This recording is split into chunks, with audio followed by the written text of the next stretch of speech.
Love is not about somebody, it's the way you are within yourself. But we hold different relationship. Every relationship, it's a different kind of transaction, isn't it? And if you do not know what is the purpose of the transaction and the nature of this transaction, you will obviously mess it up. Love is a certain way to be. Relationship is a transaction. Transaction has to go by the laws of the transaction. If you try to push it beyond that, it'll break.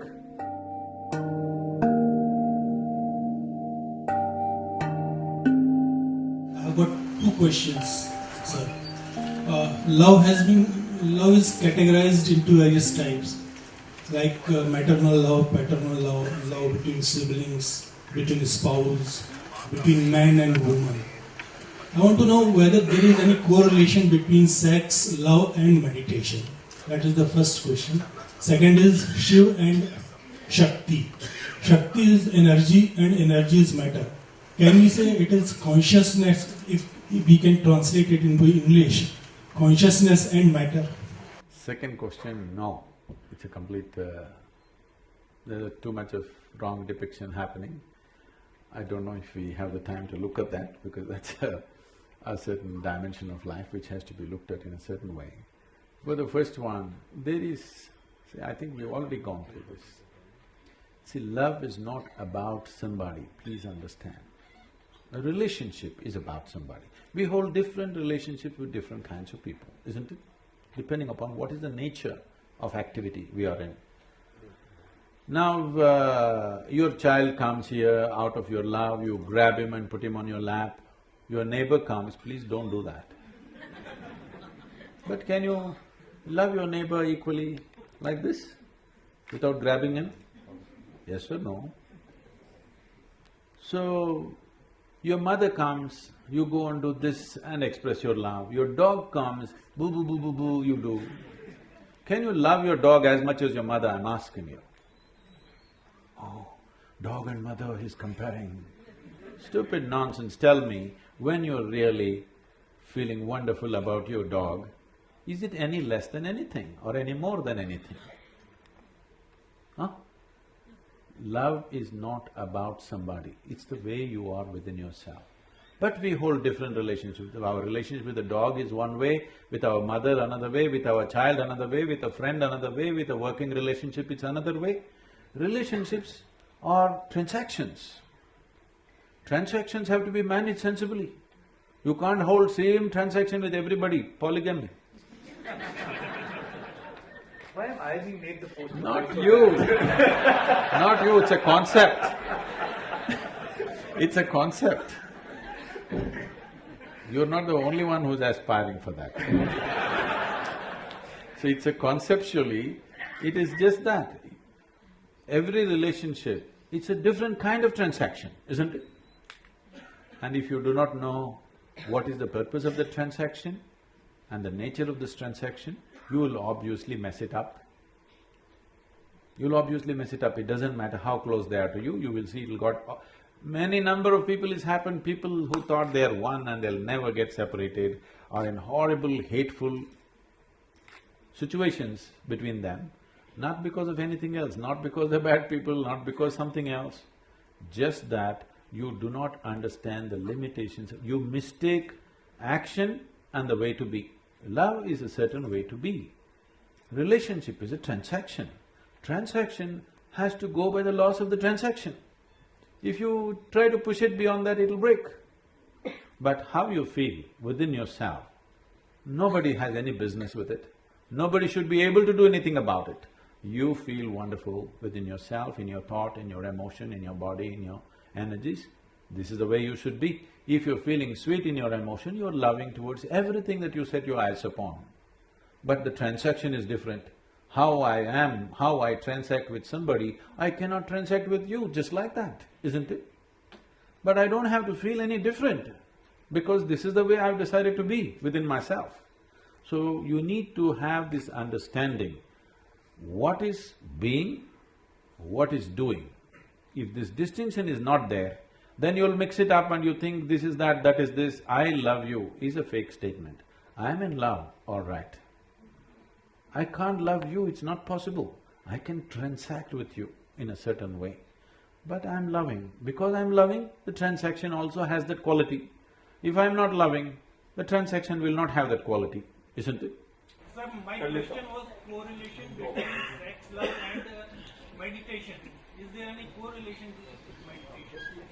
Is there any correlation between sex, love and meditation? I thought we separated sex and love sufficiently. Sexuality means… I'm not trying to make a moral judgment on it, I have no such thing about it. It is just that your intelligence has been hijacked by your hormones. When you're 10 years of age, you looked at this boy or this girl, they were just human beings. Suddenly you became 12, 14, you look at them, suddenly small changes in the shape of the body are looking like a whole universe all of a sudden. Yes or no? Why? Because you have been chemically poisoned from internally. This is nature's trick of somehow seeing that you reproduce. Don't think nature is interested when whether you love somebody or you don't love somebody. Nature is interested that you reproduce, because otherwise the species will end. All this drama around it needs to happen because if you simply go for reproduction, you feel like an animal. Having evolved beyond that, somehow you feel uncomfortable. So you want to add all these songs, what are the dialogues? Sing one song from… You have to do all this to make you feel like it's something else, it's not about this. But no, sexuality is just that, hormonally driven. Is it good, bad? There is no such judgment, it's not for you to judge it's good or bad. The question is for you personally, how strong a force is it within you? Do you want to dedicate your life for that or no? That's something that you have to take a call. How is it connected to meditation? The word meditation in English language doesn't mean anything, actually. That's why everybody uses it. If you close your eyes and sit, in English they will say you're meditating. With eyes closed you can do many things. You can do japa, tapa, dharana, dhyana, samadhi, shunya, any number of things. Or you might have just mastered the art of sleeping in vertical postures. Who knows what you're doing with your eyes closed? Different things you can do. So, if we assume that meditation means dhyan, again the word dhyan is being used too loosely, it is not specific in today's usage, but it has a specific meaning. It means that if you sit here, your body is here, your mind is there, what is you is somewhere else. That means these three identities are separate in your experience. Once these three things are separate, then where is the question of asking the process of the body, the process of the mind, what has it got to do with this? Is there a correlation? No, there isn't. Now, oh, so if I meditate, I can't have sex, if I have sex, I can't meditate. That's not the thing. Meditation is not an act, it's a quality. If you cultivate your body, mind, energy and emotion to a certain level of maturity, you become meditative. It is like the fragrance of a flower. If the flower has blossomed, there is fragrance. If a flower doesn't blossom, you can spray something and go, but it'll not be the same.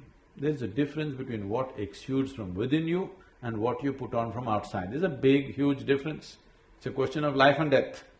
The difference is between life and death. You can even make a dead body smell good if you spray something, but that's different. Exuding a certain fragrance is completely different. So meditation is a quality. Its meditativeness is a quality, not an act. If I do this, is it meditation? No. If I do that, is it meditation? No. If I do that, is it meditation? Yes. This meditation, yes. I think this will put you in the right perspective. It once happened, this was a Sufi master called Ibrahim. Ibrahim gathered a few people in his place and he was trying to train people. One evening, two of his disciples meet and they're frustrated, and one guy says, "Hey, I want to smoke, but I don't know what the master will say." The other guy says, "Even I want to smoke." then why don't we ask him? They decide. They decide to ask him separately. Next day evening, one guy is sitting there in the garden frustrated, another guy comes smoking. He said, "Hey, you're smoking? Master told me not to smoke and you're smoking."